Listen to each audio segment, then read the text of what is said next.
Welcome to Talking Heads on USA Global TV, starring the one and only wonderful Dr. JACALYN. It's a prestigious place where world-class influencers and experts meet, and where you'll find the most trusted advisors and coaches for all things in life and business. Visit usaglobaltv.com to sign up for our newsletter, get the value you need, and be first in line to learn about events and giveaways and other valuable content. Connect with us.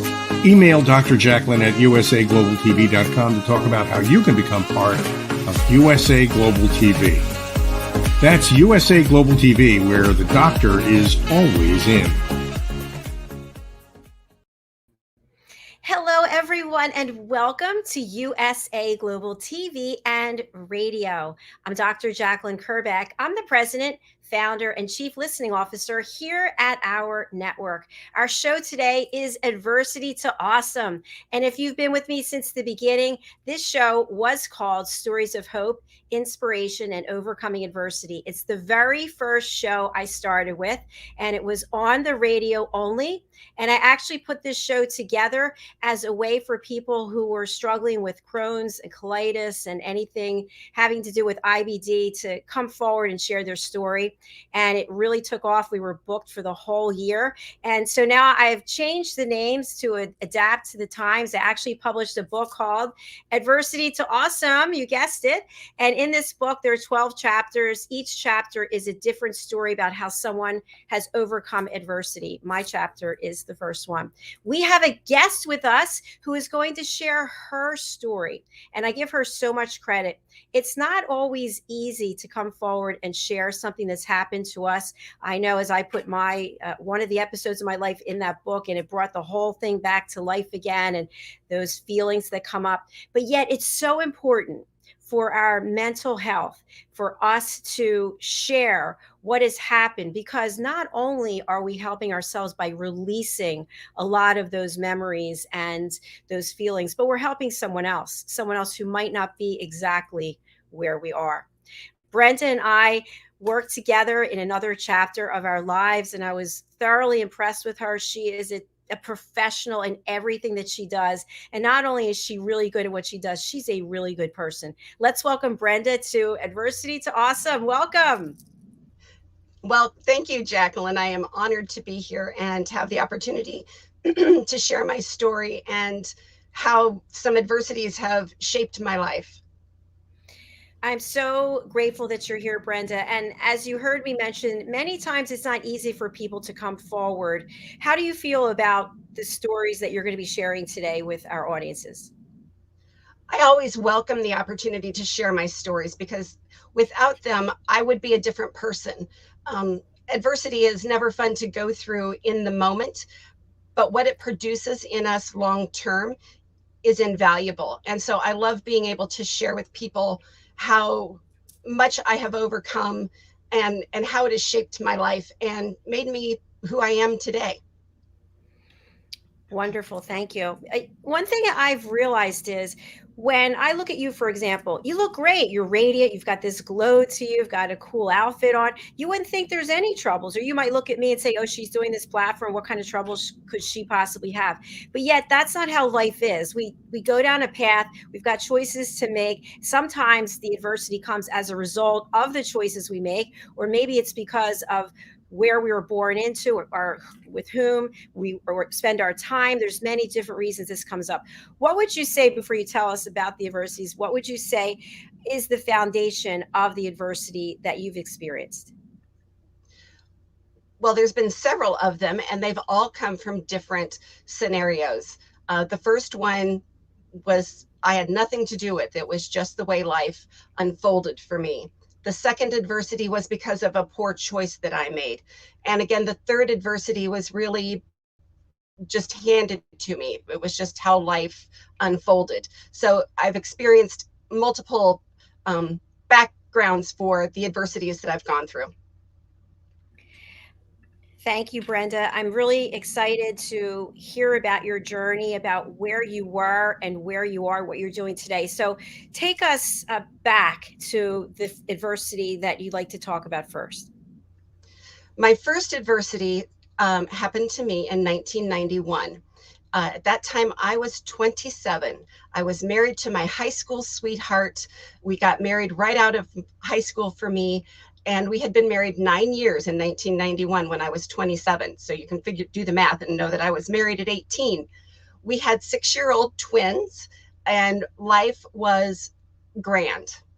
I was looking forward to growing old with David, to sitting on the front porch watching our grandchildren and having a 50th wedding anniversary.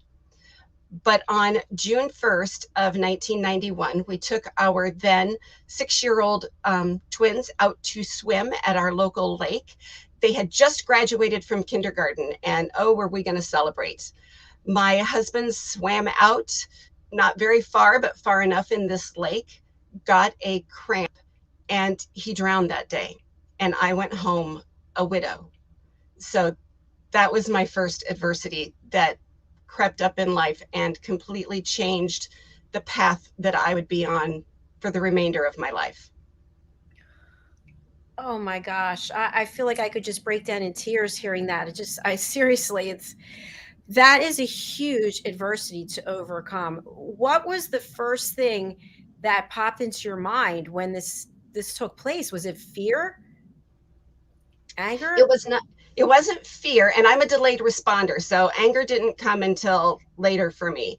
At that moment, as I was nearby with my children, watching strangers performing CPR on my husband as they had pulled him out of the water, I just remember praying that it was like, okay, Lord, if this is your plan, I'm not really liking it, but you got to get me through this. And I know if this is your plan, you'll get me through it. And that was my first thought, was that I just got to go back to my source and lean there, because I had no control over what was going on. And for those people out there who maybe don't have a belief in a greater power or a higher power, that could be an entirely different scenario.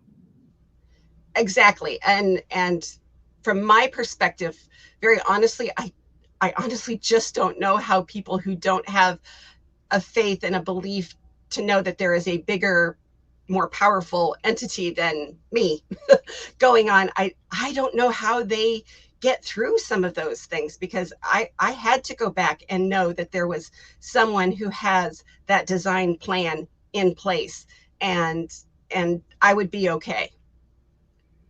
So you reached out to God and asked God to help you get through this, and now you are realizing that your life partner, the person you wanted to live the rest of your life with, is no longer here, and you have those feelings.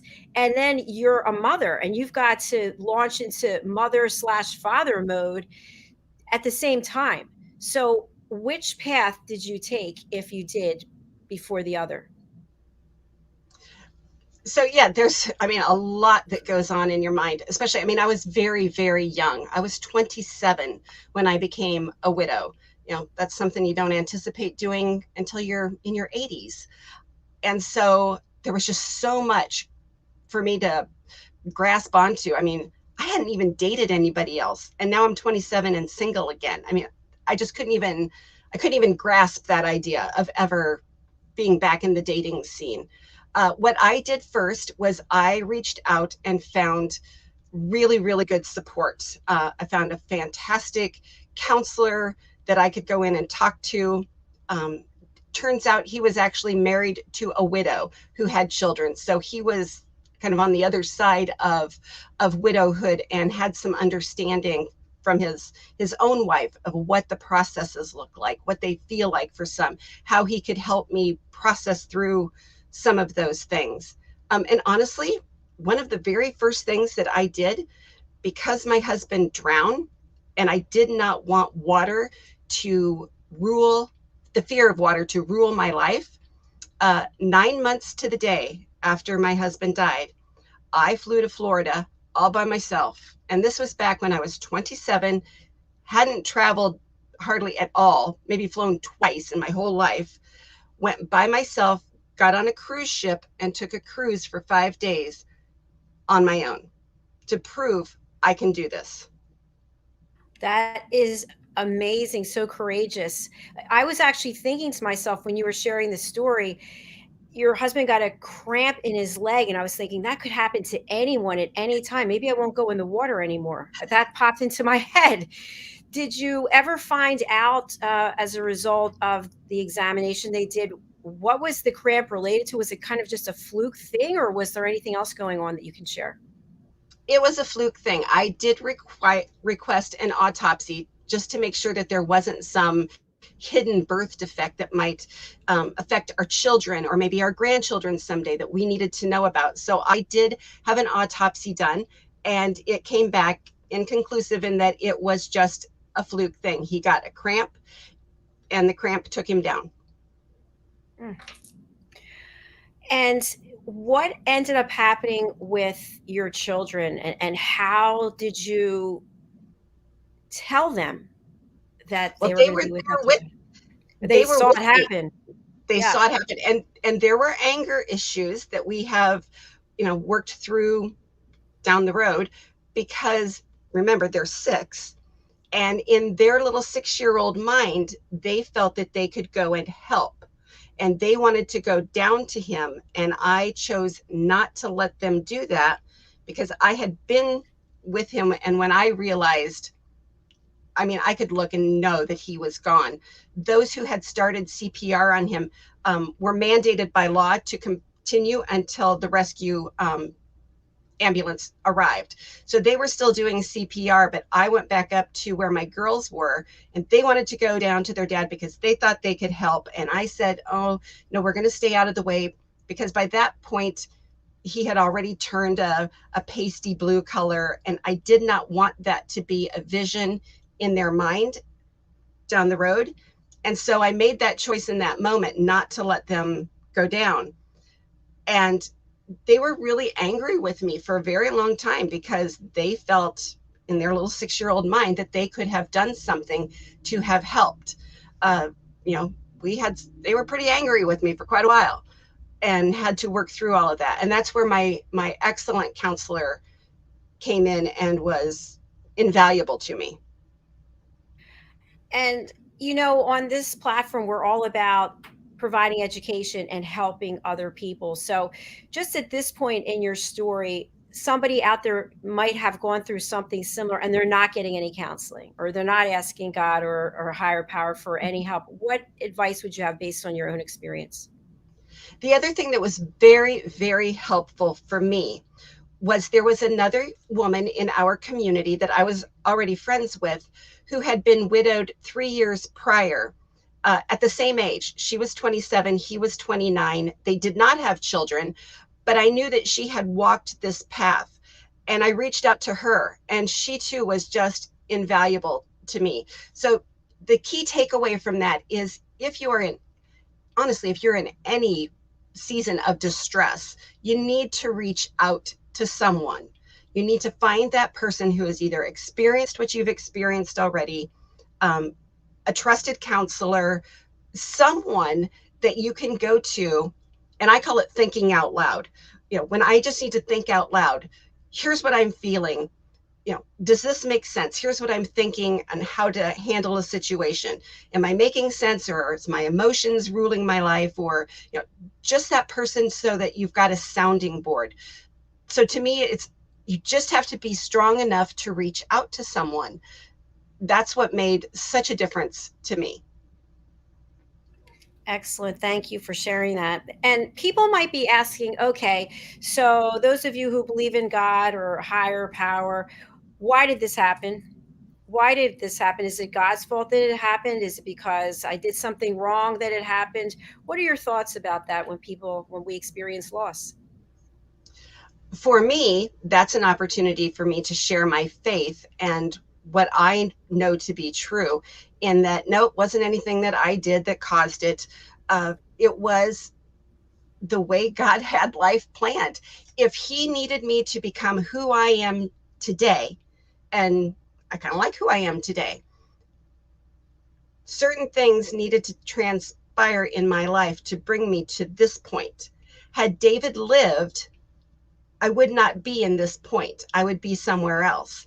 And it's God's sovereignty and his providence that allowed that to happen. Did I like it? Oh gosh, no. I spent my fair share of time in anger and frustration and all of those emotions that you go through with such a loss, and made some catastrophic mistakes from it. But even in those catastrophic mistakes and the adversity that they caused, it has still brought me to who I am today. And that's a good person who has experienced so much and can share with others. You know, another young widow, she can look at me and go, oh my gosh, you do survive. There is another side to this. You do get through it eventually. So hope that answered the question. Yes, yes, it definitely did. And to your point, we all make mistakes. I've made plenty of mistakes myself. I'm wondering, what did you learn about yourself through your journey of anger? Oh, what did I learn about myself? Well, that anger exists, and it's okay to be angry, and it's even okay, if you're walking in faith, to be angry at God, as long as you don't stay there, because he designed those emotions for a reason, and it processes us through our grief, our frustration, whatever. I mean, I remember, as I said, I'm a delayed responder, so it was about 6 months after my husband passed away that I just fell apart. I was a hot mess. And a very good girlfriend of mine took me to the cemetery one afternoon. It was late in the evening.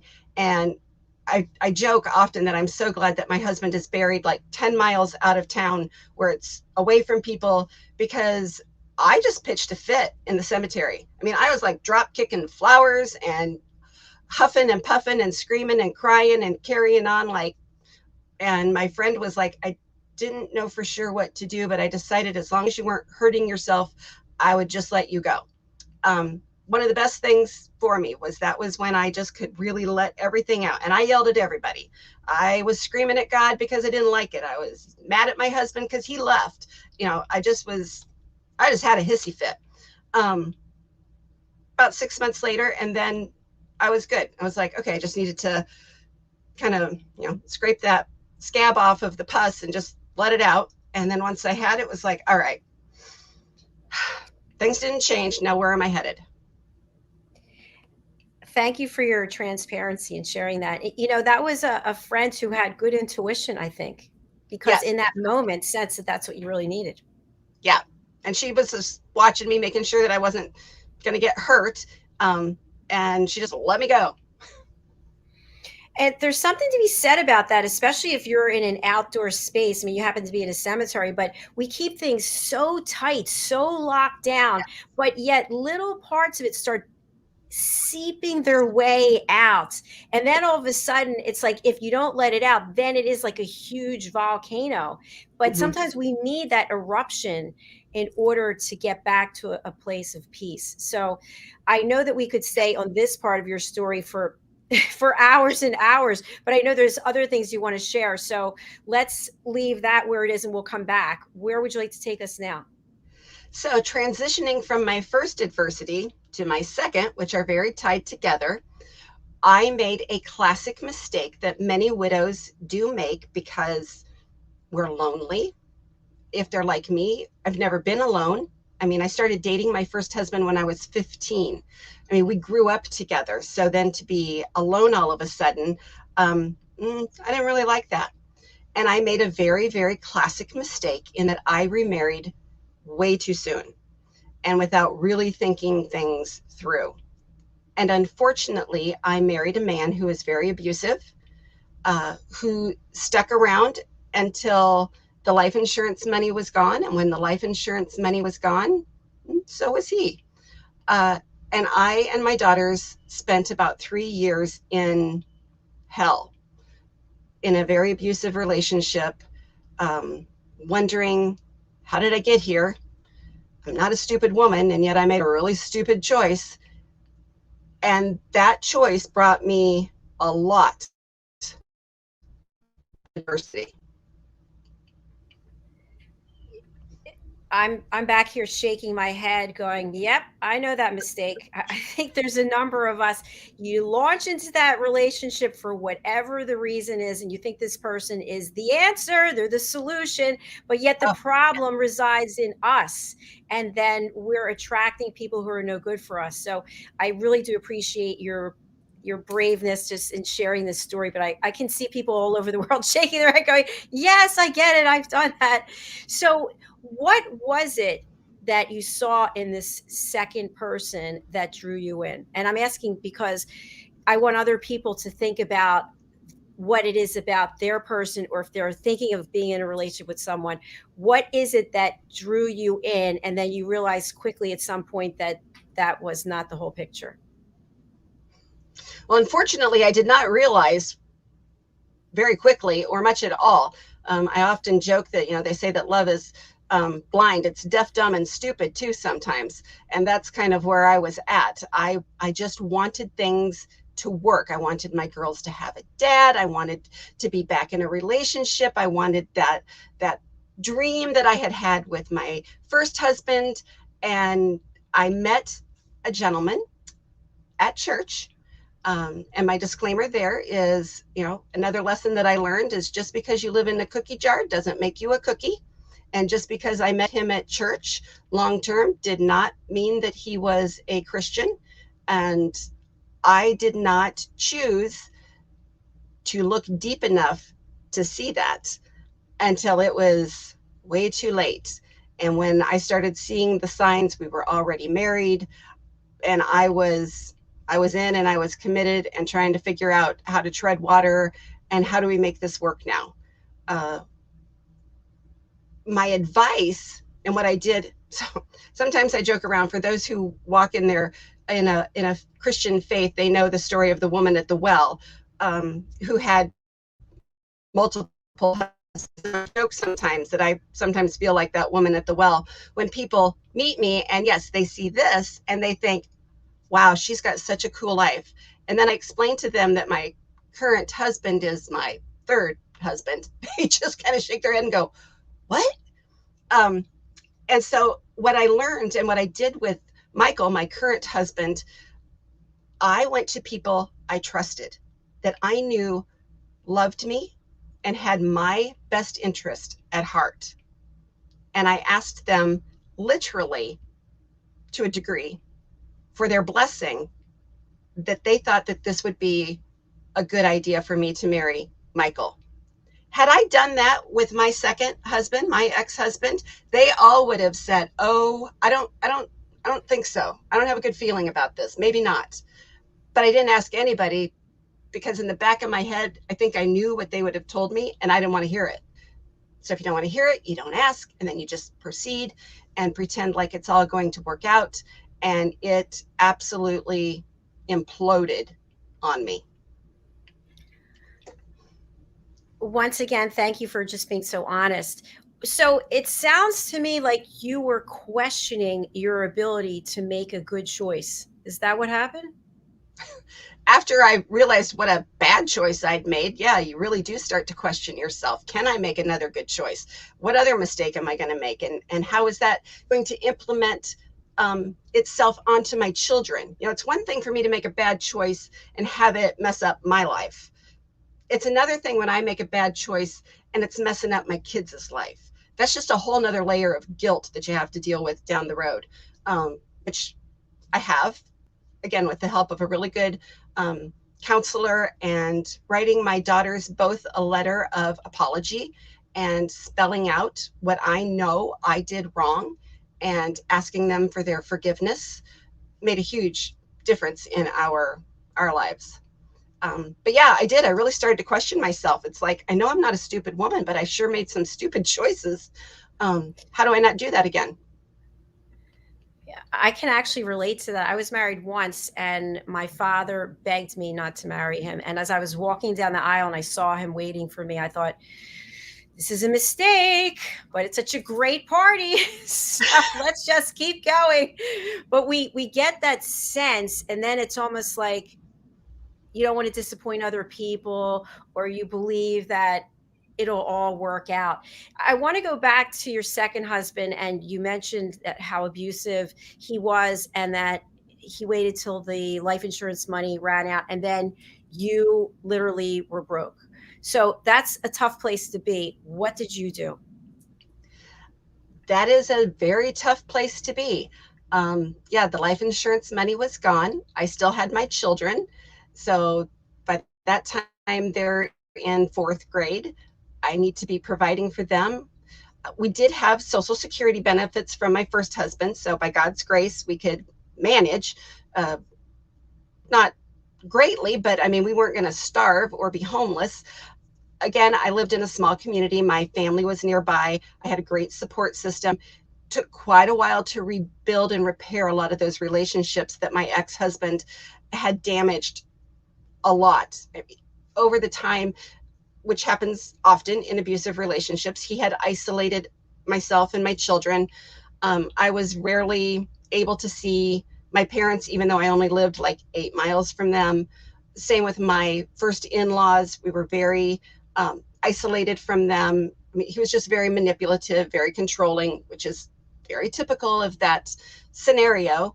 And it took some time to repair those relationships because they were rather damaged. But I still had a great support system in spite of the damage that had been done. I mean, parents are always going to love their kids and they're always going to be there for them. Mine were no different, even though they had watched me go through such a difficult time, had experienced some of the backlash of the abuse themselves. Once he was gone and I was trying to rebuild, they were there for me. So, but it was still difficult. I mean, there were still times when it was like, okay, I can't pay the gas bill. And again, for me, that was another time of stretching my faith and growing in my faith and going, for me, it was like, okay, Lord, you brought me here. Yeah, those were my mistakes. I caused that. I'm really sorry. I need you to help me out here. One of my favorite stories to tell of that time was I was behind on my house payment and a couple of utilities, and I knew the exact amount I was behind. It was $948. I needed $948 to make sure that I kept the heat on and the payment was made. And I did not have $948. And I was literally just crying out to God going, these kids are yours as much as they're mine. We got to take care of them somehow. Literally the day before they were going to cut off my gas and everything, a friend showed up on my door with an envelope full of cash and handed it to me. And there was $948 in it. And that's when I knew I'm going to be fine. I'm going to be fine. Doesn't matter what's going on. Doesn't matter how big the storm looks. I'm going to be fine.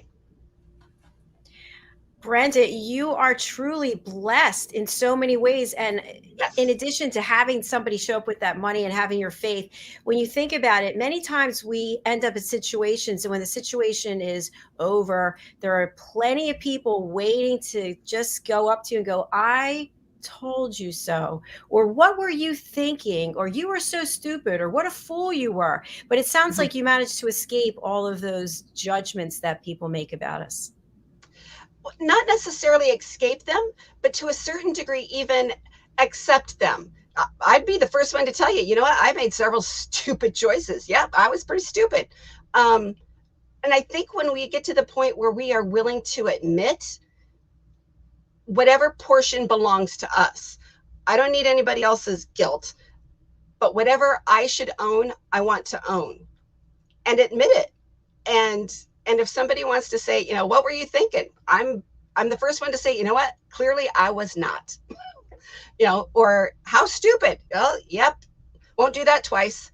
I think that ownership is what also brings us freedom. It's when we want to make whatever happened in our life somebody else's fault, which a lot of it, I didn't ask my ex-husband to be abusive, but that was where I found myself. The fact that he was abusive to us, I'm not going to own any of what he did, but I will own the fact that, you know what? nobody made me marry him. It's like you were walking down the aisle going, maybe I shouldn't be doing this. And it's like, well, too late. We're going to do it anyway. So I think the fact that I have been willing to own up to what is my portion of it changes that. So if somebody wants to say, well, that was really stupid, to the part that was mine, I can say, yes, it was. But I learned a lot. And I have an empathy for women who are in an abusive situation that I could not have any other way except for having experienced it myself. So, yep, it was crappy.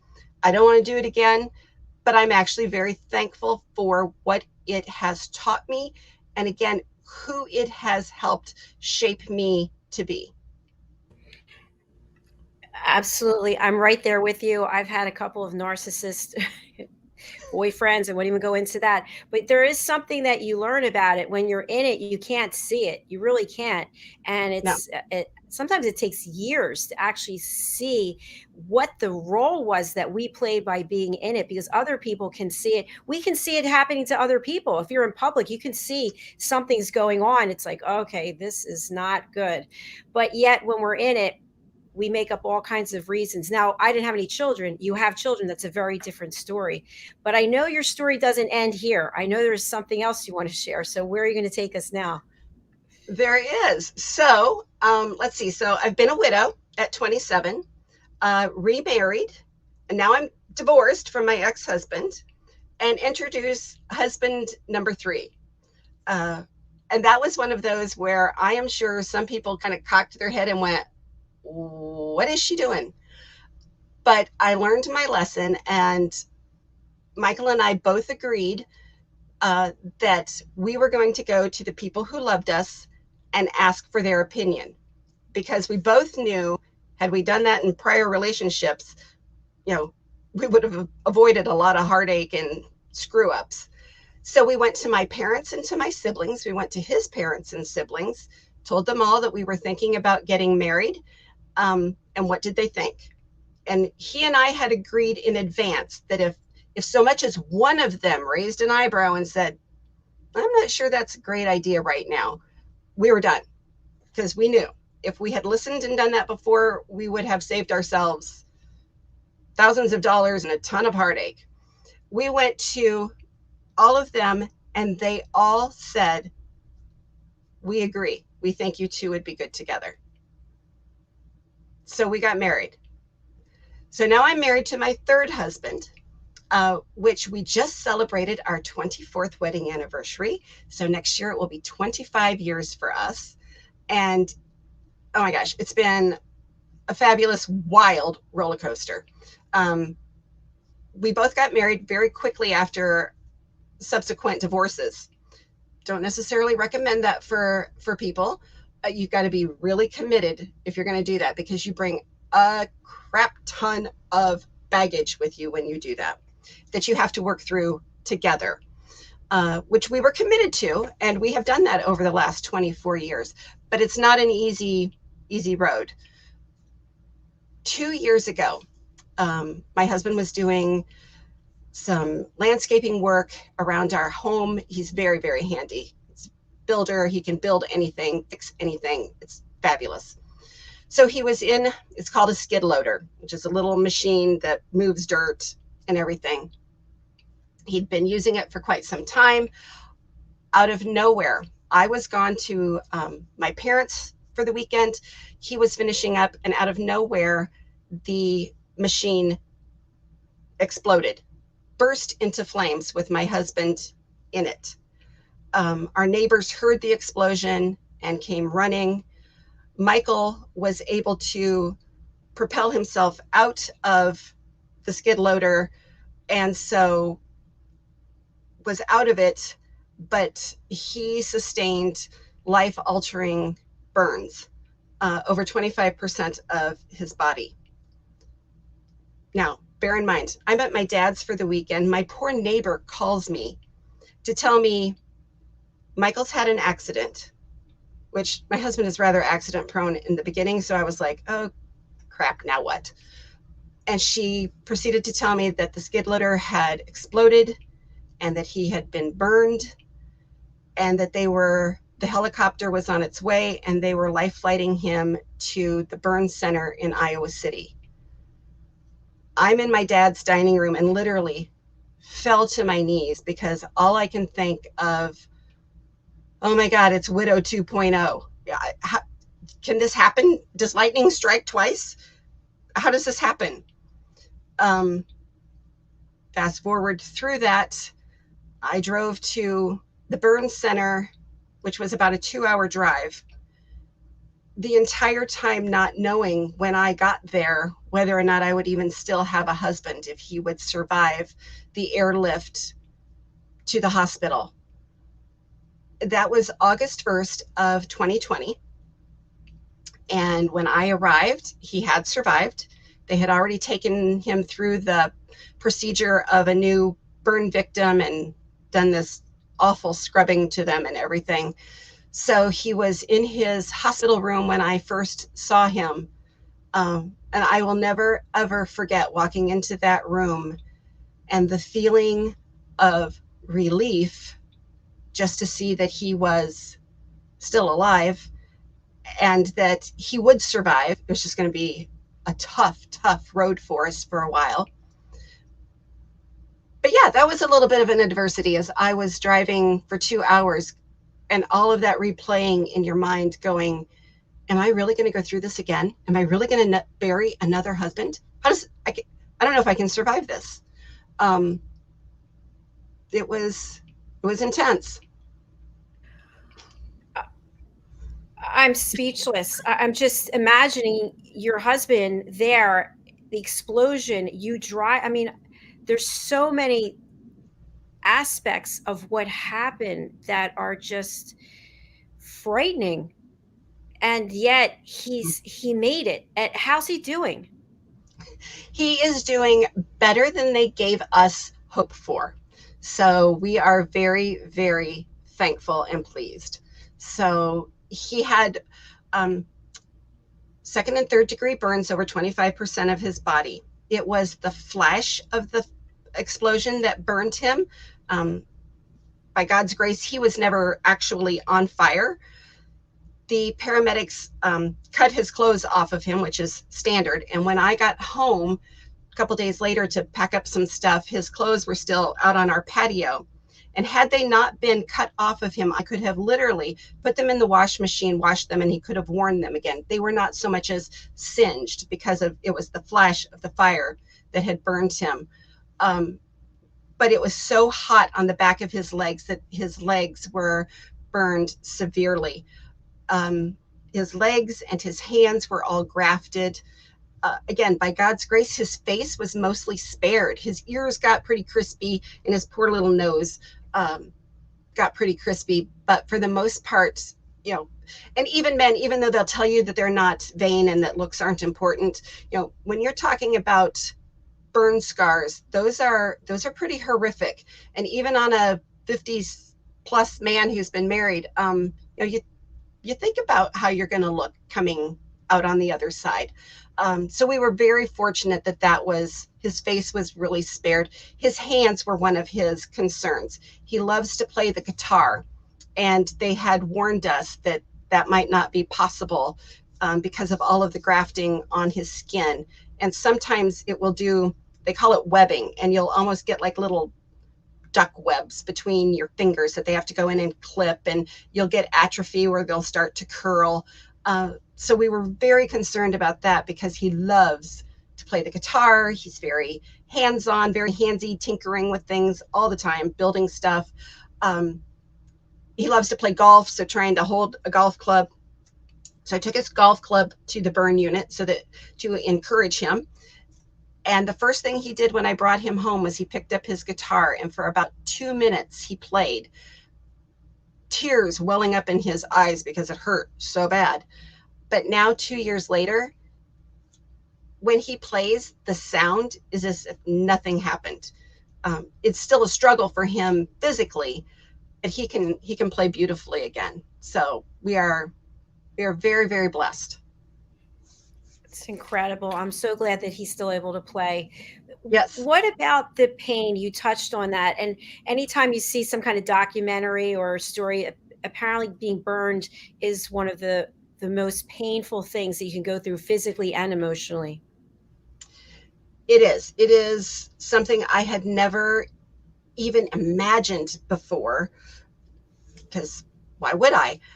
But as I experienced it and watched my husband go through it, it is indeed the most horrific and excruciating pain and experience, I think, on earth when it comes to a physical injury and stuff. Being on the burn unit, we were around obviously other families that were experiencing burn trauma and what they were going through. It's just heart-wrenching, just absolutely heart-wrenching.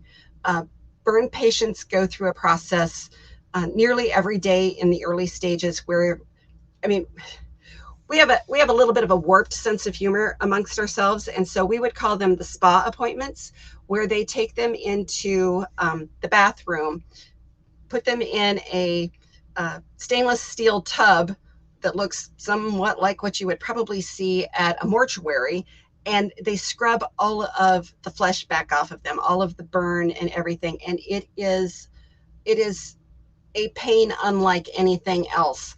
And it took us quite a while to get Michael's pain controlled. Another side story is my husband is a recovering addict, and in his former life used every recreational drug known to man. Due to that, they attributed the fact that we had trouble controlling his pain with the fact that he had used so many drugs in a former life that then made his body not accept the current pain medication like I would accept it. And so for him, from time to time, the pain was even worse because we were having such a hard time managing it. We did get there and we did manage it and it got better, but those early days were rough. We actually spent August 5th, which is both our anniversary and my husband's birthday, we spent in the burn unit in 2020.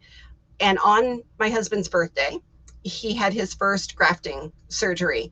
And they were like, do you want us to wait a day? And I said, no, I think that's a pretty good birthday present to start the process of healing. And so that was part of it. One of the biggest adversities, I mean, not like the burn in and of itself wasn't enough, was the financial aspect of it. Life flight helicopter ride, when that hit my insurance, it was $80,000 to life flight Michael from our home to the burn unit. His total bills came in just a smidge under $500,000. He's self-employed. I carried our insurance through my work, and I wasn't sure what this was going to do to us financially. I mean, we're in our mid to late 50s. I was kind of hoping retirement was going to be around the corner at some point. And I'm thinking, we're going to have to start over. I mean, are we going to have to file bankruptcy? How are we going to manage? He's off work. He's the boss. He's a one-man show. How are we going to pay the bills? How are we going to, and this is in the middle of COVID as well. So I'm on furlough, so I'm not working either. So suddenly it's like, we're both not working. We have all these medical bills, just trying to make sure that he's going to live to take him home, and then to make sure I've got a home to take him back to. It was a very intense season. And Iowa had a crazy storm called a derecho. I think that's how I always call it, like the Dorito storm, that blew through here. It was like a hurricane on land I stayed in a hotel for 3 days with no electricity in the middle of all of that. So it was like, what else can we add on top? So, Brenda, that expression that, life only hands us, or God only gives us as much as we can handle. I don't know. I'm saying to myself, wait a minute, this seems unfair. This is too much. Did you ever feel that way? You know, I never did feel like it was too much, but I did spend a lot of time asking God, how are you going to fix this? Because I can't. This is a hot mess. Literally. I mean, we joke around, you know, some of those coins, phrases and stuff that, you know, this was a hot mess. Literally. I mean, life was going up in smoke. And I'm, by God's grace, because of everything that had happened to me before this, is what had, again, made me who I was in that moment. I really wasn't too worried about it. I mean, part of me was like sitting back going, oh, this is going to be interesting. I don't know how you're pulling this one off, God, but I'm going to stand here and watch you do it, because I'm clueless. And he did. I mean, we had, and I didn't know this because I had never used my insurance from work, hardly ever, ever, ever. I had really good insurance, and they paid like almost the entire bill. I think I paid under $10,000 out of pocket for all of that. That just doesn't happen. People were warning me how so many insurance companies do not cover airlifts. It's just not covered in a lot of insurance policies, and you've got to pay that out of pocket. And I was sitting here thinking, I saw that bill and it was $80,000. I was like, I don't even know where we would start to pay that off from with everything else that was going on. So as I was watching things literally look like they were going up in smoke around me, I took a step back and I was like, I am not gonna over worry about this. I need to just make sure that Michael's doing well and that his pain was managed and that he's getting the care that he needs. And I just turned it back over to God and went, you're just gonna have to figure this out. You're in charge. I'm just gonna watch. And he did. He took care of it all. We had the money in our health savings. I was literally able to write a check to pay it off and bring him home. And I love sharing that with people, because sometimes we get too focused on what we see around us and we want to stay focused on that.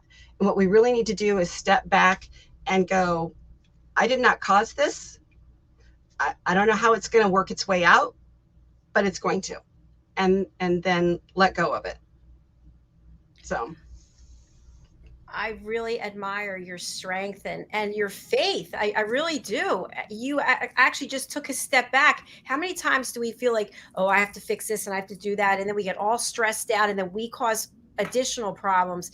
I also want to comment that the insurance that you're speaking of, I had also when I was there. That was some really good insurance, because I'm out on my own. Let me tell you, I don't have insurance like that anymore. So that is also a blessing. And again, there's so many things that we could touch on here, because your life is so fascinating and there are so many lessons for us all to learn. Before we wrap up, I do want to have you share what it is you're doing today, and how what you've been through, those experiences, had led you to right where you are now. Again, it just, everything builds on itself. And that's why, even though terrible adversity has come my way, I'm very thankful for it, because it has brought me to who I am and where I am today. And where I am today is actually living in an RV full time with my husband.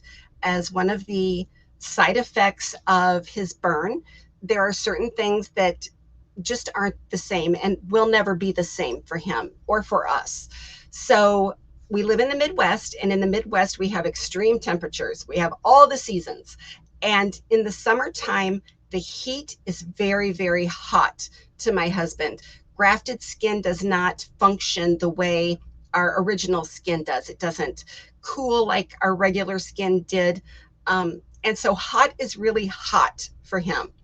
And cold, which in the Midwest, it gets way below zero. Cold just hurts. It hurts his hands, it hurts his legs. And so we realized we were going to have to make some changes in our lifestyle. So a year ago, just over a year ago, we decided, let's sell everything and move into an RV and chase the weather. So we did. So in June, we actually closed and sold our house, moved into our RV, We've been renovating, so customizing it to us. It's going to be great. And at some point, my husband will be selling his pest control business as soon as the right person comes along. And then when that happens, we will have the freedom then to chase the weather and be in places that are physically more comfortable for him.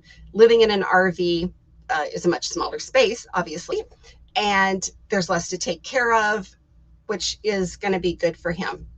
So that's led to our lifestyle change. And then one of the things that has led to my career shifting, I'm still working as a travel director, and I love that. I've been doing it for 18 years, being a corporate event planner and executing events on site. Love that. But I started during the pandemic when we were all on furlough because nobody was traveling anywhere.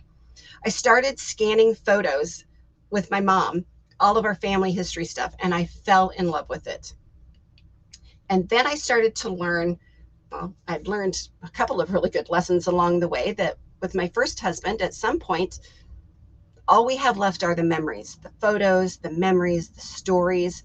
And if I wanted my children to really be able to remember their dad, because they were 6, so they're not going to have a lot of memory of him, or our grandchildren.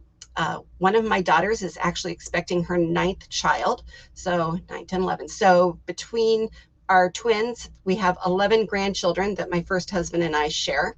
If I want those kids to ever know who their Grandpa Dave was and what an amazing man he was, I have to tell that story. Somebody has to tell the story and save those memories in a way that's meaningful and that will be around for generations to come, because I want our great grandkids to know Grandpa Dave as well.